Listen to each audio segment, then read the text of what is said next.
Allez, c'est à toi, Julie. J'en perds déjà. Ah, j'ai prononcé le mot goûter, c'est fini, là, j'ai perdu la moitié de l'amphi. Bonjour à tous, donc moi je m'appelle Julie. Comme indiqué, je suis actuellement en thèse. Je finis ma thèse jeudi, donc cette semaine. Donc c'est bientôt fini pour moi.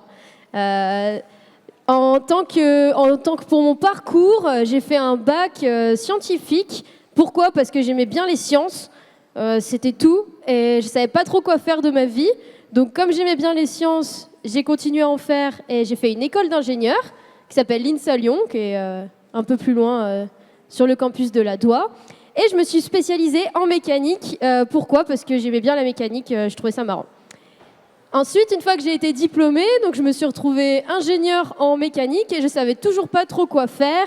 Par contre, ce que je savais, c'est que je voulais faire quelque chose qui était utile pour la société. Et c'était très important pour moi de trouver un travail dans l'environnement. Et je suis tombée un peu par hasard sur mon sujet de thèse en cherchant du travail, qui est une thèse qui n'a rien à voir avec la mécanique, c'est une thèse en génie des procédés. Le génie des procédés, c'est quoi ? C'est la chimie appliquée à l'industrie.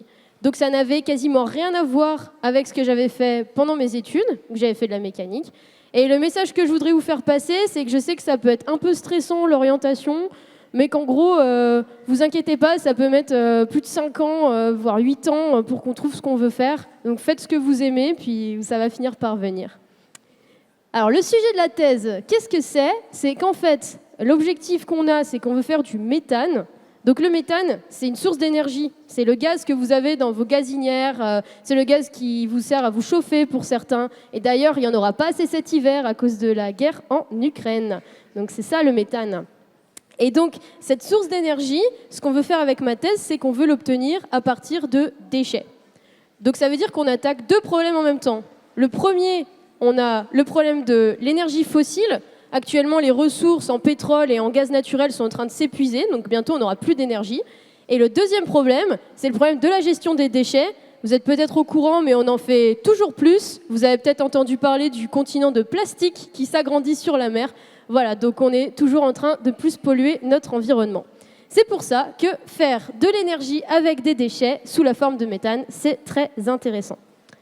Alors concrètement, comment on fait ? Donc on prend nos déchets. Nous, typiquement pour ma thèse, on va s'intéresser à des déchets plutôt plastiques, à vos pots de yaourt, à vos bouteilles en plastique. On est aussi intéressé par les déchets type bois, donc ça va être votre table Bax Ikea cassée que vous allez jeter. Et on transforme ces déchets en gaz dans un procédé qui s'appelle la pyrogazéification. Donc en gros, ça veut dire qu'on va les chauffer à très haute température, dans des conditions chimiques particulières. Donc vous imaginez votre bouteille de plastique, on la chauffe tellement que ça devient du gaz en fait. Et ce gaz, c'est ce qu'on appelle un syngas pour gaz synthétique. Donc ça va être un mélange de monoxyde de carbone, d'hydrogène et de dioxyde de carbone. Et là, enfin, on touche le sujet de ma thèse, qui est la biométhanation. Donc on va transformer ce gaz en méthane. Et pour ça, on va utiliser des micro-organismes. Donc ils vont respirer ce gaz et rejeter du méthane. Et donc ils respirent ce gaz, c'est parce que ça leur permet de créer de l'énergie, ça leur permet de vivre, comme nous, on respire pour avoir de l'énergie. Et donc nous, on profite que ces micro-organismes y fassent ça pour produire du méthane et donc récupérer cette forme d'énergie.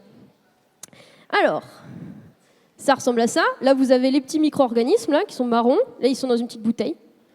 Et en gros, ça marche bien, ils arrivent bien à faire du méthane, mais le problème, c'est que nos micro-organismes, ils sont dans du liquide, là, vous voyez, et nous, on veut leur envoyer du gaz. Donc, du gaz, c'est sous forme gazeuse. Et la vitesse à laquelle on peut envoyer cette forme gazeuse dans le liquide, ça, c'est la problématique du procédé. C'est le truc qui prend trop de temps, qui fait que ça, c'est pas assez efficace, et que du coup, on peut pas le mettre à l'échelle industrielle, et on peut pas sauver le monde avec, en fait. Et donc, avec mon équipe de recherche, on a émis l'hypothèse que pour accélérer le fait de pousser le gaz dans le liquide, on pouvait travailler en pression. Donc en gros, il faut que vous imaginez que quand on est en pression, c'est comme si on poussait le gaz dans le liquide. Donc on va le favoriser le fait qu'il va se dissoudre. Sauf que ça avait jamais été testé avant. Du coup, on ne savait pas si les micro-organismes allaient survivre, on ne savait même pas si c'était possible. Et ça, c'était l'hypothèse de ma thèse. Donc, pour répondre à cette hypothèse, on a construit ce qu'on appelle un réacteur chimique. Ça, c'est moi qui l'ai conçu. Ça, c'est moi, jeune et heureuse en début de thèse. Je suis en train de vérifier si... je suis en train de le remplir d'eau pour voir s'il est étanche. Et effectivement, travailler en pression, ça a extrêmement bien marché. On a réussi à avoir beaucoup de méthane et on a battu le record du monde de ce qui se faisait dans la recherche dans ce domaine sur la production de méthane. Alors on se calme, hein. Comme vous voyez, le réacteur il est tout petit, donc on n'en a quand même pas fait grand-chose, mais ça restait un record.